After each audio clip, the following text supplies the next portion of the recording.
Chapter 1. Background. Access to higher consciousness has always been a significant factor to consider for those that govern. Intellectuals, dissidents, and anti-government militias share some of the same common goals. Intellectuals compare and contrast systems of governance with the potential to risk any current regime that exercises control by inhibiting free thinking that leads to revolutionary ideology. Next, the freethinkers' ideas spread to those rebels that exhibit dissent in the public arena, perhaps arm in arm with the intellects. Once the disenfranchisement among the populace reaches a crescendo, critical mass if you will, more serious members begin to fill the ranks and files of the resistance, to potentially include armed militias. Thus, government exerts significant effort to anticipate and detect unrest among the populace.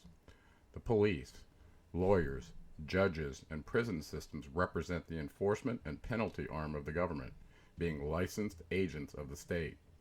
These permitted agents and government elements are in place to enforce laws or norms of behavior and to punish those that do not comply with the powers that be, PTB, especially dissidents and revolutionaries. Viewing the subservient worker from the standpoint of its creator or its governor is significantly different. How much access to higher consciousness would a meta-creator make available to a subservient primitive worker?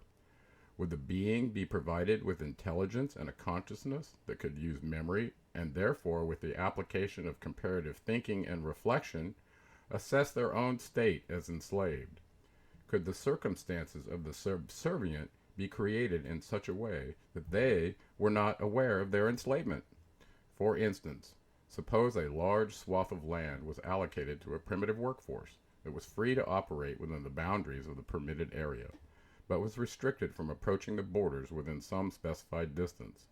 As long as the populace operates in accordance with the prescribed laws, to include respecting the border boundary rules, all is well and the perception of freedom remains intact. It is a matter of the perceived degree of freedom that governors allow in order to avert the populace feeling they are in a cage versus the level of measures that can be used to reestablish control in the event of a rebellion. Each form of government uses the primal instincts all humans possess to provide a common national identity, a sense of security in one's own homeland, and stimulus as was used in Roman times down at the sports stadium, Colosseum, to prevent boredom. I give you professional sports like NFL, AFL, and other prolific governing tactics used to placate the populace and provide a pressure relief valve for pent-up aggression. State-sponsored events and entertainment modalities provide an aggressive, emotional outlet for pent-up slave anger while amusing them with comedy and stimulus. Boundaries establish mankind's primitive need to have a designated hunting-gathering territory. Separation also leads to labels such as us and them. Promoting a national identity is in the government's best interest, as this sponsored pride can be used to enroll young heroes in the war machine, targeting an enemy beyond the territory limits, or defending one's homeland. Other governments simply mandate national military service using a draft or simply age trigger, cutting out the advertising cost of attracting unsuspecting support our troops at any cost ads that mislead young warriors. Those overlords that run effective media advertising campaigns have been successful at luring young war volunteers, as is done in the United States and other countries, complete with glamorizing military recruitment ads and commercials on television. Governments can implement extreme measures to control the consciousness of their serfs. Regulating what the populace can purchase in the marketplace is an easy first step to prevent products that can change consciousness from being consumed. Most Class 1 drugs listed as illegal in the United States are categorized as such in order to prevent humans from experimenting with alternative conscious levels, which have now been documented and attributable to their mind-expanding use by millions of people around the world. Thus, the black market exists in spite of prohibition, just as was the case with alcohol bans earlier in American history. Control measures used by governments that target consciousness have now been shown to extend beyond mere consumable items like food, spices, herbs, and illegal drugs. The human body is electric and is significantly affected by externally generated frequencies. Some frequencies can make us happy. Others can scramble mental functions or even cause death. For example, a household microwave oven uses a 2.4 gigahertz frequency, which is significantly absorbed by water. This transfer of energy from the microwave frequency to the water molecule via induced motion creates heat, which subsequently cooks the item. Clearly, humans, composed mostly of water, would be negatively affected if exposed to high-powered microwave frequencies. More subtle use of less damaging frequencies and signal amplitudes can be used in an unseen manner. Modulated data like voice may be placed onto a carrier wave in the extreme low frequency, ELF. Human brain waves operate in this same range, specifically from about 0.5 Hz to about 20 Hz. Any device used by a government or its representatives that is broadcasting in the ELF is highly suspect, especially if it is operating in the human brainwave region previously cited. HARP is just such an example of such technology, disguised as high-amplitude acousto-aural atmospheric research project owned and operated by the military or its research arm. How can the people's money be used to construct devices secretly destined to suppress or even kill massive numbers of people? Progressively, iteratively, and intentionally, the Constitution of the United States has been shredded. All the while, the government has expanded to an incredulous and burgeoning behemoth, ready and willing to show its fangs to any and all who question its authority. In the book Ishmael, written by Daniel Quinn, the evolved gorilla comments that if mankind knew how to live, then their laws would not be changing continuously. If we stop to assess our present legal morass, we are forced then to concede that the 800-pound gorilla in the room is correct. What governments cannot control is what catalyzes them to irrational action. Suppose that some new illegal drug were to be smuggled into the consumer market by the notorious Mexican cartel.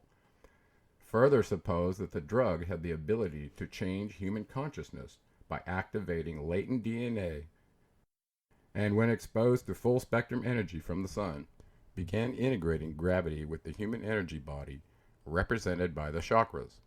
This integration process acts as the freight train to human consciousness evolution, rapidly awakening the chakras and subsequently integrating the human energy body with the physical body.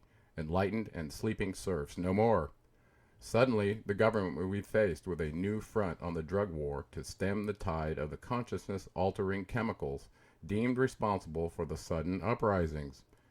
Next, a regional or national public announcement would be formulated to scare the populace about the ills of the new drug, simultaneous with eliminating the source.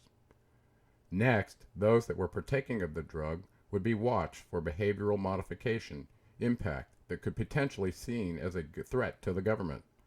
This stage of crisis management activities could be potentially more rapidly concluded using a live subject, studying them while under the influence of the drug, most certainly under three-letter agency supervision. Finally, based on the government's findings, new laws could potentially be levied in the war on drugs, and the Class 1 drug listing would be appended with a new addition. Arrests and undercover operations to follow in order to locate the supply lines and have them interdicted, confiscated, publicized for agency, funding, justification, and then redistributed in some illegal profiteering scheme, probably with an agency-formulated toxic debilitating additive for those that dare cross the Class 1 legal line. The effect of the additive can be studied by the government to determine its effectiveness at curbing any public interest in pursuing the drug, given the negatively hedged risk-reward ratio coupled with the public service announcement, PSA, and new laws to make it so. Taking our imagination one step further, consider an unstoppable external catalyst that automatically begins to increase human consciousness. Suppose further that the escalating consciousness change in humans is potentially an energy-based catalyst versus the Mexican cartel chemical origin as hypothesized in the previous paragraphs. Recall the human body was modeled as an antenna in my first book, The Anunnaki of Nibiru. In this model, it was postulated that the human structure, having significant electromagnetic interactions, can be represented as a modulator-demodulator, or modem, system. Working with this model in mind, variations in the electromagnetic spectrum, or EMS, can have significant effects on the bioenergetic state of humans. For those that study the principles of astrology, it should be clear that the position of various planets in the zodiacal houses have the potential to change the electromagnetic spectrum received on the surface of the Earth. These energetic relationships between the spherical masses in our solar system and their electromagnetic spectrum resultant energy are now monitored by scientific instrumentation. Solar coronal mass ejections, or CMEs, and the subsequent impact on the Earth's electromagnetic field and its atmosphere are fairly well understood. Radiated energy from the sun, the basis for the electromagnetic spectrum, fluctuates over time.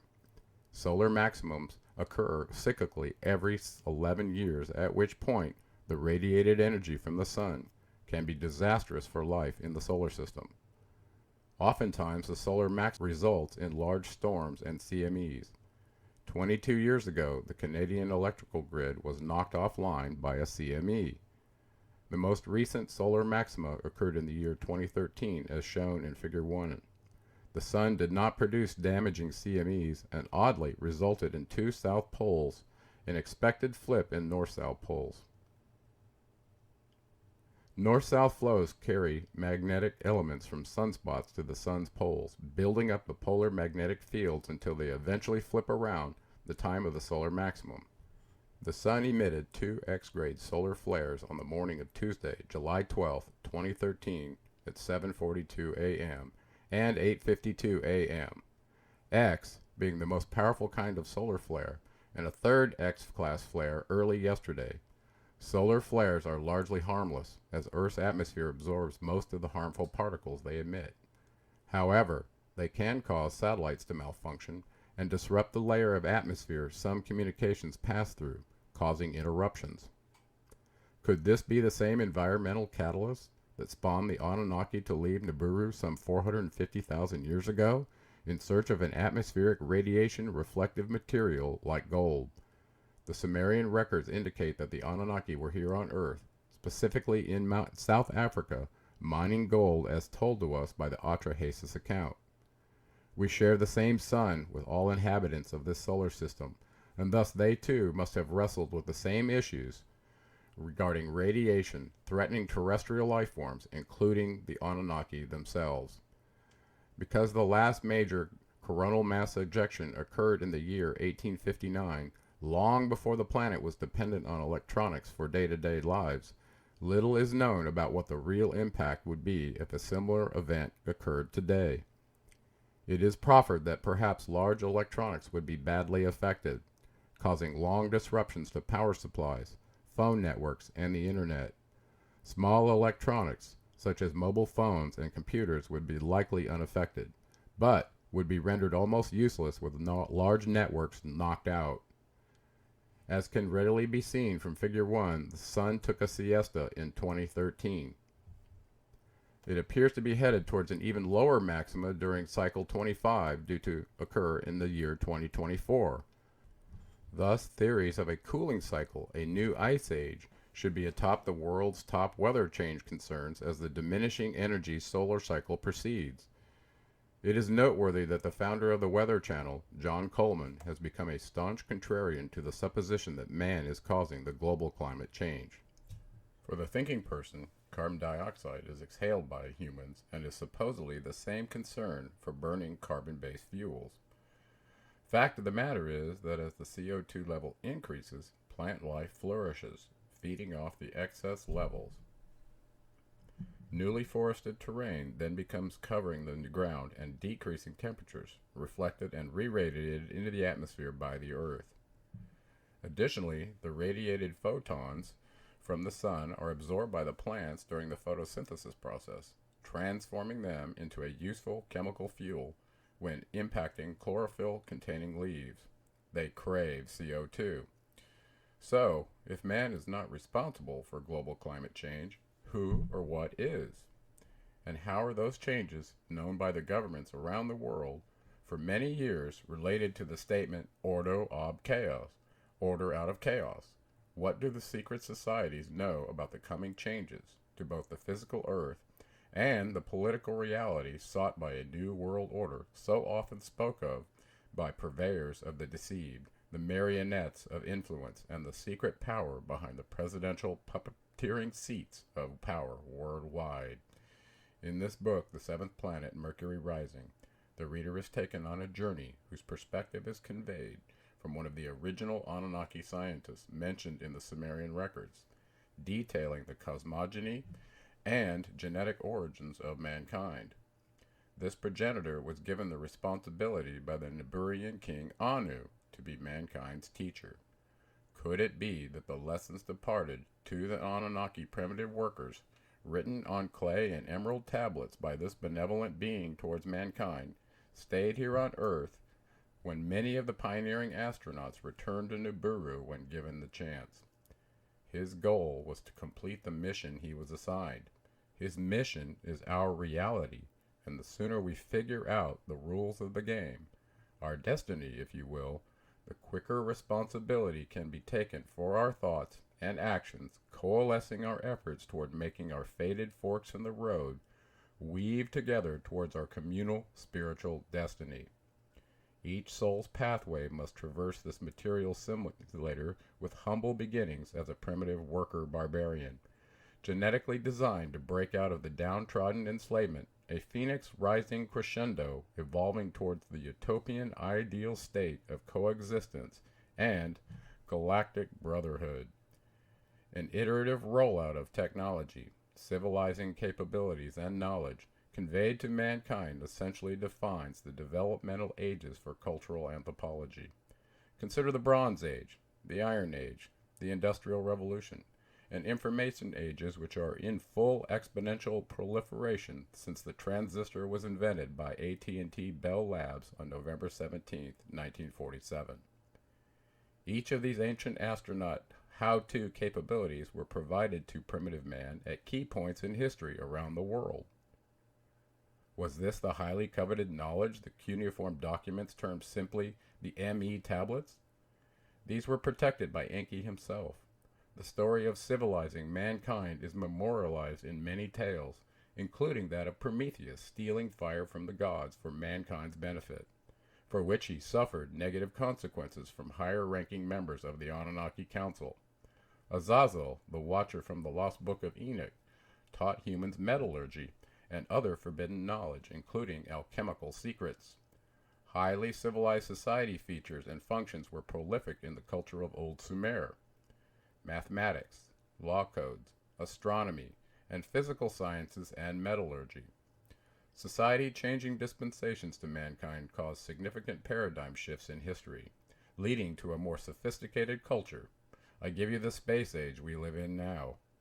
Pragmatic acts performed by the Anunnaki to civilize the primitive workers and their systems of government are captured in an early painting on the ceiling of the United States Capitol building rotunda. Why is Ningshita Hermes shown providing a bag of gold as funding for the American Revolutionary War in Figure 2? Are the ancient astronauts interacting with the founding fathers of the United States as part of an agenda they had for this country? The funds being handed to Robert Morris by Hermes depicted implied direct involvement by the Anunnaki in predicating the infrastructure for war, and Enki establishing the transatlantic telecommunications infrastructure intended for his new Atlantis, Washington, D.C. Could it be true that some of the Anunnaki were willing to facilitate benevolent changes in governing style, like that indicated by a revolutionary war against the British, and help with communications capabilities for the new Atlantis being established, memorialized Masonic rituals, symbols, and writings, as the evidence shows? Would it also stand to reason that the same powers or higher-ranking council member that smote Prometheus for helping mankind is still active today? What if Prometheus was on the same world governing council as the being that was angered by helping mankind? It was Enlil that headed the Anunnaki Council of 12 in the Sumerian records, deemed the Lord of the Command. He was the chief deity housed in one of several temples in the Mesopotamian city of Ur, and Nippur circa 2900 BCE. Holding the Anunnaki Council of 12 rank of 50 out of 60 in a sexagesimal number system meant that Enlil was fully in charge on Earth. Anu, Enki, and Enlil's father on Nibiru held the highest rank on the council, that of 60. Is it significant that Enki and his son, Ningshita Thoth, are both shown together helping establish America? See Figure 2. Poseidon and Hermes start America. Here, Ningshita Mercury funds freedom for the new civilizing colonial experiment. His father, Enki Poseidon, Lord of the Waters, is shown holding the trident while directing naval forces to establish a transatlantic cable line for future high-tech communications. This painting atop the United States Capitol building rotunda was commissioned during the presidential reign of George Washington. Could these important historical events, painted hundreds of years ago on the United States Capitol dome, be recording direct interactions between ancient astronauts, substantively influencing American civilization, actually have taken place? What other interactions have the Anunnaki been concocting behind the wizard's curtain, shaping the world we live in? Are other countries and governments similarly influenced by the hidden hand of the Anunnaki gods? During the last zodiacal age, perpetual wars and destruction have reigned supreme. Consider World War I, World War II, Korea, Vietnam, Iraq, Afghanistan, Syria, etc. Each country on Earth has a similar warring past. Even with the massive human death that ensued during this period, the populace reported by various census sources indicate there were approximately 7 billion folks occupying this spherical prison planet as of the year 2014. Given the fact that the Anunnaki created mankind as a slave species, allocating workers to replace the Ajiji miners in South Africa, a labor quota was most likely specified. Did the proliferation of mankind happen as planned by the Anunnaki? Or while the cat was not looking, did the mouse population explode and now needs a haircut?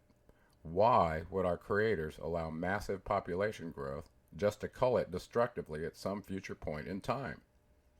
Or could it be that the overpopulation was intentional, causing a form of evolution of the species, competing for resources just like the creatures in nature must do daily to survive? Animals are exposed to natural selection forces, whereas humans have insulated themselves for the most part from the rigors involved in natural survival and selection, leading to massive population numbers. One can think of the rat maze analogy posited earlier. Mankind's city behavior is quite similar to a rat population that becomes overcrowded. Infighting over feeding terrain and resources leads to mortal combat. This is not unique to rats. Many predatory species have the inbred genetic propensity to defend their territorial imperative by marking boundaries and defending it with their lives. Forcing the human population to move from rural farms into urban megacities has a devastating effect on the communal consciousness. Simply consider the difference in how you feel when stuck in gridlock traffic, playing the slave species game of making a living in the fast lane, versus your relaxed state when you get out of town for a hiatus. There's no comparison for city life to the feeling of solitude in a vast, expansive beauty of a painted desert or the tranquil remote beaches untouched by pollution and overcrowding. Our biologic and energetic constructs designed into our DNA share some of the same primitive inclinations demonstrated in nature. Enki, the premier Nuburian scientist, initially brought 50 subservient workers from Nibiru with him to set up Eridu. This home far away, Earth Station 1 if you will, is located where the Tigris and the Euphrates rivers empty into the Persian Gulf. Once the Anunnaki allowed mankind to be fruitful and multiply, Genesis 1:28, it seems that the primitive workers most certainly did proliferate over the planet. The question arises, given the obvious means used by the ancient astronauts to control the population, how many of the primitive workers are actually needed as various assigned milestones are accomplished? Think Gantt chart here in terms of resource planning. More specifically, what happens when the Anunnaki get an ionizable transition metal like gold to spray in their atmosphere or make gold cities out of it for all we know. How many primitive workers were suddenly expendable given the completion of mining tasks in Africa? Were food and management required to accommodate the slaves a burden to maintain? That brings us to the question that affects you and me. Now knowing that we are in the same enslaved condition that our primitive gold mining progenitors found themselves in, as pointed out in the Atrahasis, during Atrahasis Noah's time, after 600 years of the slave primitive breeding program, mankind was assaulted using the same deadly culling series of manufactured extinction level events facing us all over the world, here and now, November 20th, 2014. It's interesting to note 666 years ago, the Black Death swept over Europe and then the rest of the world, killing 75 to 200 million folks. As of this writing, the Ebola pandemic is raging in West Africa, Ghana, Liberia, Sierra Leone, and now Mali, and no quarantine measures are being implemented in the United States. Over 160 West Africans from the pandemic hot zone are being allowed to fly into major U.S. cities daily, relying on thermal screening and an honor system questionnaire to prevent the pandemic from spreading. This is a recipe for disaster when dealing with a bioterrorism weapon of mass destruction, a bioweapons defense level 4, BDL-4 hazard, according to the CDC and the USAID Army researchers that are tasked with the implementation of New World Order destructive agendas. Are we living in the days of Noah? The biography contains a link to a YouTube I made to discuss this matter further. See reference 29. In my first book, the ceremonial term limit allocated to the Lord of the Earth title, Anunnaki ranked 50 on the 12-person council, changes hands every 2,160 years, an equivalent house model for each zodiacal sign. We are transiting from Pisces to Aquarius at this time. Accordingly, the Anunnaki incumbent zodiacal leaders and staff are cleaning up their rulership remnants and culling their followers as the scepter of power changes hands. The massive culling of the population is underway in a more accelerated fashion in anticipation of meeting the alien mandates. These shady alien contracts were established in the early years of the American governing experiment, whose military Mongols agreed to trade anonymity and facilities to the ancient astronauts for advanced killing machines in order to force the New World Order. Reports and evidence suggest that some Greek god-venerating Anunnaki remnants are running the policy decision in America and have been in charge puppeteering us all since 1945. Is there any hope of intervention by benevolent forces, Enkyites, powerful enough to smite the dark forces in charge? There is real hope disclosed in this book, a brilliant light at the end of our struggles. The primitive workers left in the dark through the ages in this prison planet operation are now waking up to their obvious enslavement due to many factors. In my first book, the concept of latent genetic programs in our DNA sensitive to frequency and energy were explored. External energy triggers, among other factors, are responsible for influencing the mass consciousness. Information accessibility, electronic lingual translators, and in general the digital era are evidence of a thinning veil. Additionally, what we consume and the environment we live in are also under scrutiny. The legalization of marijuana in the United States, forced by a grassroots movement among the populace, is an indication that the conscious suppression veil is being lifted ever so gently with no end in sight. Consider that the brainwave altering THC endemic in the plant's flower bud were sought out by the Ajiji miners, the subservient workers of their day, to gain access to the telepathic communications of their Anunnaki taskmasters. Does the plant still have the same effect today? What's your experience? Monsanto, the GMO plant-pushing world tyrant, is vying to control the global seed bank, and a small number of companies are cornering the freshwater supply ownership rights worldwide. As the Atrahasis, as in the days of Noah, engineered events unfold. Plagues, pestilence, famine, disease, and war. The onslaught is recognized and movements arise to thwart the destructive forces aimed at their collective craniums. Through it all, carnage and chaos, some of the ancient astronauts that were seminal and responsible for our creation have not lost sight of our plight. Yes, it may seem we have been abandoned by our creators, but is that really true? The Anunnaki termed planet Earth using the Sumerian term Ki. To them, Ki was the seventh planet, counting from the outer planets, including Nibiru, toward the sun.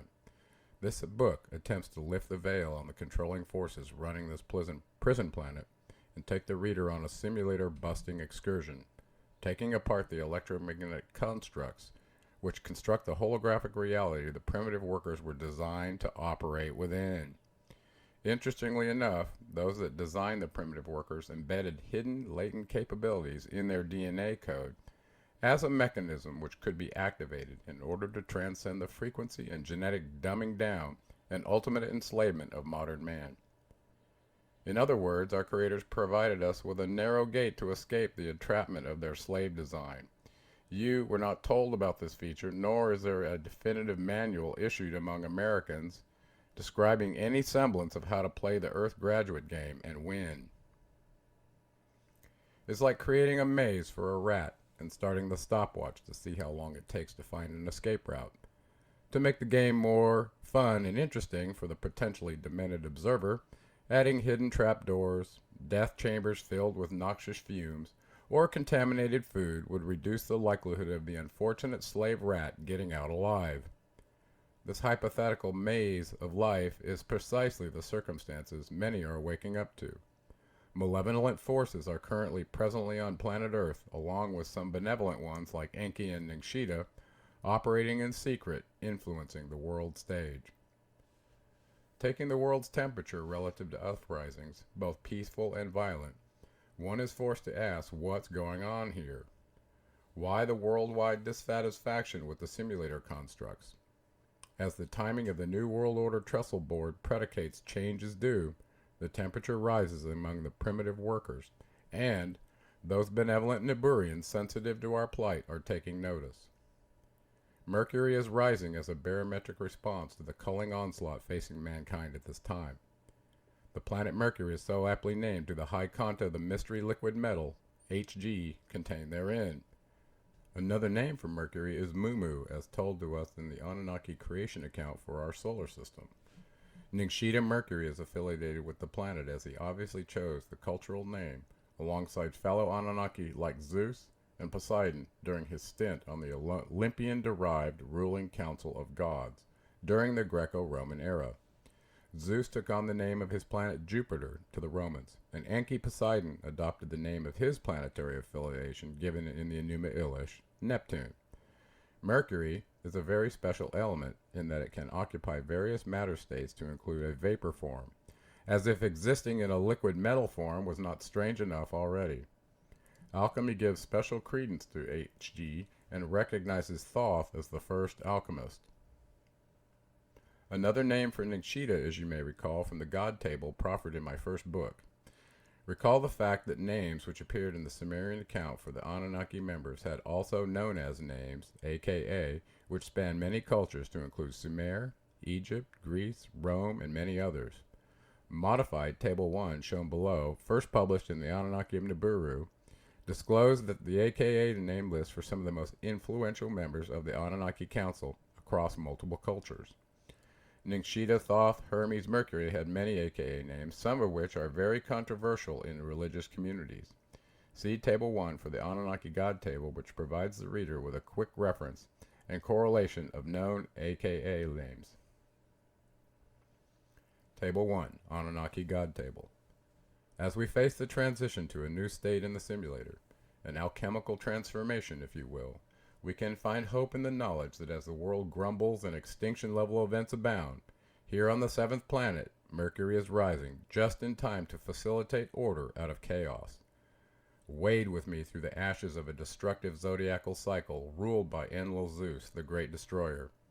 Investigate the narrow gate simulator constructs designed by our ancient astronaut creators, viewed with modern lenses through which paradise awaits the holographic simulator archetypal hero. The primitive workers are being awoken energetically by genetically specified, although dormant, DNA code. These enslaved beings here on the seventh planet are being made ready to join Mercury's rising influence as we witness the new zodiacal house of Aquarius arrive. Will you join me on the journey through the narrow gate?